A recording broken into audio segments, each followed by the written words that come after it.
Now, new graduates, I'll tell you the two things that I believe you need to succeed. When you go to the supermarket and buy ice cream or aspirin, or coffee, or frozen desserts, or you go to the liquor store and buy a can of Coke, or a can of lemonade, or Spates, or wine, or a liqueur, or if you put money into a parking meter anywhere near Auckland, it's quite likely that you'll buy a product or a service that has been manufactured using my company's software. I started this company 18 months after I graduated with a computer science degree from Otago University. I did a degree in computer science because I was good at it and I enjoyed the subject. This was a big surprise to me because in high school I was hopeless at writing software programs. I discovered by accident that I was very good at writing software during one of the semester vacations in my second year at Otago University. I borrowed a programmable calculator from a Dunedin electronics store like the Dick Smith stores of today. I was looking for a shortcut by cutting down complex calculations I used to do by hand in my physics classes and my laboratories. And I couldn't believe it when I programmed the calculator and it did what I wanted. I was so happy that I also wrote programs to help me speculate on the stock market, where I eventually lost all my money and quite a lot of my wife's money as well. There's a lesson there. I'm not telling you to avoid or adopt speculation, although I think it eventually results in trouble. But I am telling you to be flexible. You might think or even know from past experience that you're hopeless in something, but if you're flexible, life will surprise you like it surprised me. While I was doing my degree, I tried to get a software job during the university vacations, and after a few weeks of unemployment and watching the soap operas at home, I offered to work for free for a software house in Dunedin. Well, of course they said yes. I dressed just like the full-time employees and I worked the same hours, but the only difference was payday. They had a payday and I didn't. Luckily, after a few more weeks, the software house offered me a full-time job, $8,000 a year before tax. It wasn't a lot of money, but of course I said yes. Here's another lesson. If you're serious about a career, then you should do whatever is required to get a job. If you have to be humble and to work for nothing, do it. But don't go too far. If they ask you to pay them for working there, I suggest you say no. Like this. Remember, you can't build your career though, unless you have a job. In that first job, I found out a few things about myself. I learned that I was a bad employee with a bad attitude. I was more qualified than my boss, and I was very critical of him. There are no perfect jobs. If you find yourself in a job you hate, don't abandon it. Make a success of it by mastering some aspect of it. Then and only then should you try to get another job. Doing it that way means that your job hunting will become progressively easier. Companies prefer to hire people who have made a good go of jobs that they didn't like. I did the MBA degree by mistake. I thought it would teach me about sales. Even at that very early stage of my business life, I instinctively knew that sales would be critical in my own business. Today, I would go about it differently if I were learning to sell, that is. But in those days, I went back to university. The only thing I got out of it was an MBA degree and a part-time lecturing job that I hated. I also learned how to run other people's businesses, but I didn't learn how to build my own business or how to sell. So I tried to get selling jobs with major companies in New Zealand. When I think about it, I can't believe that I even tried to get a sales job. All my sales applications were turned down. And that was at a time when companies were very short of people and the economy was superheated like today.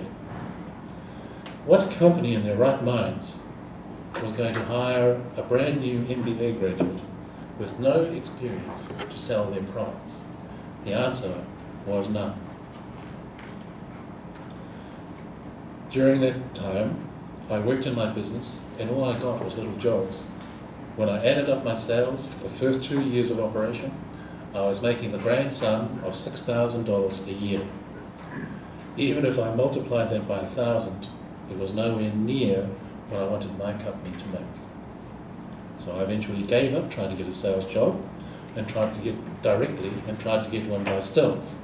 I got myself hired by New Zealand Steel out of Glenbrook, and my plan was to do what they hired me to do, which was to set up a computerized production system for their new rolling mills, while at the same time work on New Zealand Steel's employment office to transfer me to sales. My plan failed, and I came to my senses after 18 months. My wife was tired of me complaining about the lack of opportunity in New Zealand Steel. I went to Whitcoulls in Manukau City, purchased all the books on selling and cold calling, and I practiced what was in the books after hours. I wrote sales scripts using the materials in the books.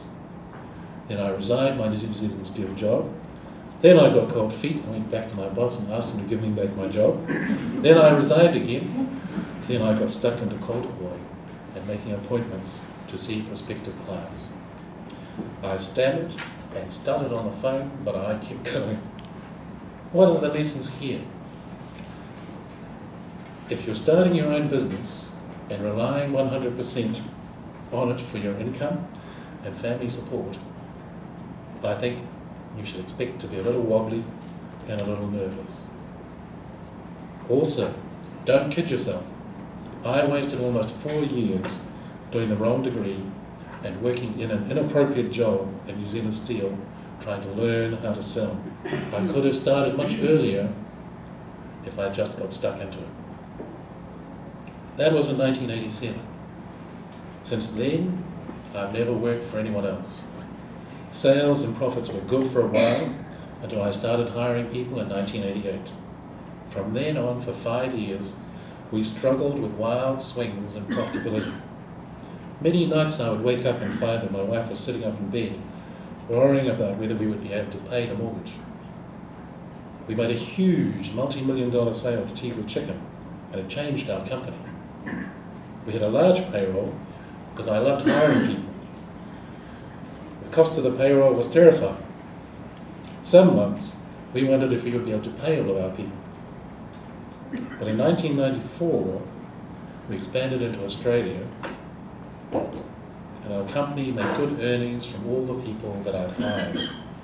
I think of 1994 as the year I went into semi-retirement. And when I think about it, it was really a very short time. 7 years, 1987 to 1994. That's how long it took to go from serious startup to semi-retirement. In the last 13 years since then, many people have retired from my company, and I've been able to take time to do what I want in travel and work in community projects and watch my son grow up and leave school, and I've even tried to start other businesses. That's why I say to all of you new graduates, whether it's a new job or a new career that you want to start, or if it is an existing job or an existing career that you want to revive, or perhaps you've got a business in mind and you want to start or restart.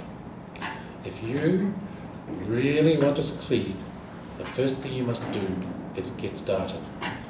The only other thing you need to do after that is to keep going.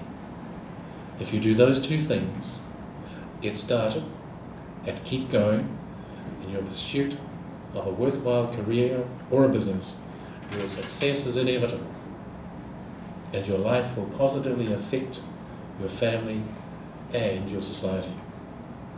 If you find yourself just doing your job, like the contractor who cut off the power, or if you find that you're building a company that is interested only in doing its business without really caring for its customers, remember the Good Samaritan lesson, and remember how Graham Hart helped those 3 people at sea, although it was nearly midnight.